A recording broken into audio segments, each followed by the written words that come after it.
Welcome back to He Can Fix Anything, where I fix just about anything. Now this Prius has a stripped out drain plug, and so the customer's not been able to change the oil. And so we're going to be changing that oil pan, putting a new one on today. These are the parts that are required for today's job. I have a new oil pan, a gasket set, oil filter, and oil. I'll have links for all of these in the video description below. Here's what we're going to need for today's project. A reliable jack, some good quality jack stands to hold it safely in the air, and an oil pan to drain the oil into. It's also good to have some heavy-duty paper towels on hand, either that or just a regular type of hand towel, grease rag. Some parts cleaner is very helpful, and then one 10mm socket, an extension, a ratchet. These are all 3/8 size. I would actually recommend 1/4 inch if you have them. I just couldn't find my 10mm 1/4 inch socket this morning. You'll also need a filter wrench. This one is very versatile as far as the angles that it can loosen the oil filter. An open end wrench or an adjustable wrench like this is okay if you have an actual wrench set. Those are always better. A gasket scraper and a screwdriver might be necessary to help pry the oil pan down. So you can see the pan is right out in the open. That's nice. The oil filter is right out in the open. That's nice. And so let's go ahead and get to the job. All right, we are going to start off with a 10mm socket, an extension, and a ratchet. So we'll just pull all these off. It'll come out pretty easy. And then normally the first thing you would do is drain the oil, but since the drain plug is stripped out, that's not an option. So we're going to have to be careful as we let this thing down.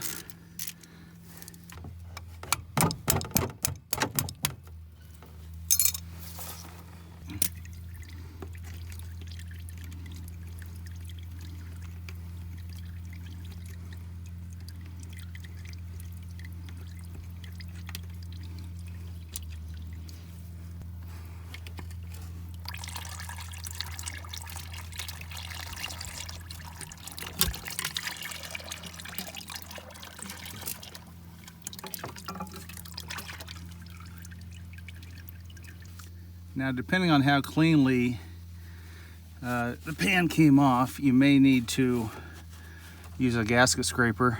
And so I have this little jewel right here. And then if you were just putting the old pan back on, you'd want to go ahead and go over the old pan at the same time. Now, one thing I'll do here is get some brake cleaner. Just spray this down. So this is the brake cleaner that I use. I've been using this for years, really like it. And like everything else I use here, I'll have a link for it in the description below. So just spray a little bit on the rag and then just come and wipe. Now, an important key to using silicone is using the right amount. People tend to put too much silicone on, and the purpose of it is just to fill the gap between the two mating surfaces, which in this case, since we're using a gasket, the gap is very, very small. And actually the purpose of the silicone is just as a sealant to make sure the oil doesn't leak out. Okay, so now I have the gasket in place, the silicone on both sides of it nice and thin. Start by getting this stud put back. Get the nut on there. The other stud actually came out on the bolt. So we'll get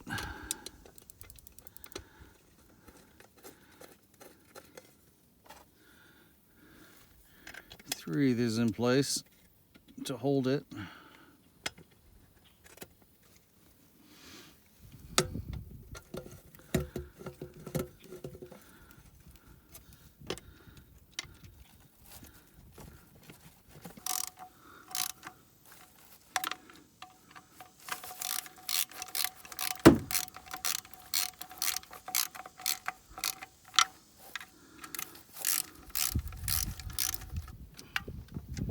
Just going around a few times evenly. That'll do it.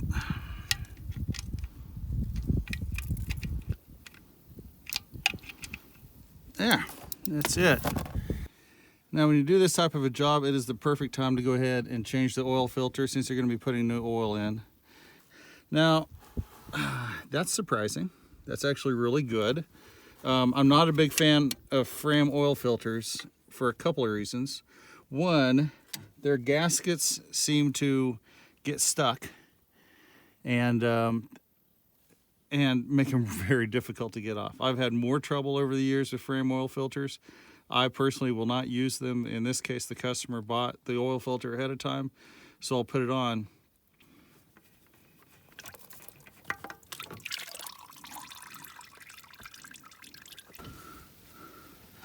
After you let that drip for a little while, it's good to wipe everything. The way this runs down the engine, it makes a little bit of a mess. But the most important thing is the sealing surface, this where the gasket goes, is clean of all dirt and debris.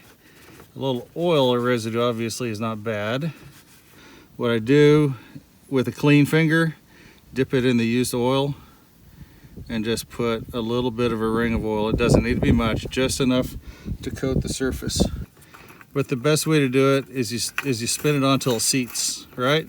See, it just touches there, just till you feel that. Then you can go half to 3/4 turn. So there's a quarter, there's a half, and that's about it. Perfect. So when it comes time to change that filter again, it will spin right off. Now the only thing left to do is to put oil in it and double check the oil level after you start the engine. And so this particular one uses 5W30, and you want to use a funnel. If you don't have a funnel, you make a funnel. And so out of the Mountain Dew you just slammed.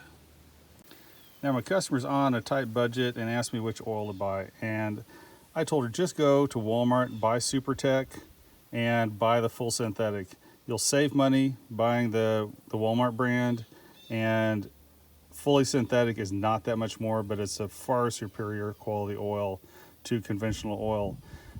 There is a YouTube channel called Project Farm, and he does a lot of product comparisons. He's not sponsored by anyone, and so you know he gives unbiased results, and he tests different kinds of oil, and he even goes and tests SuperTech. He tests Amazon Basics oil.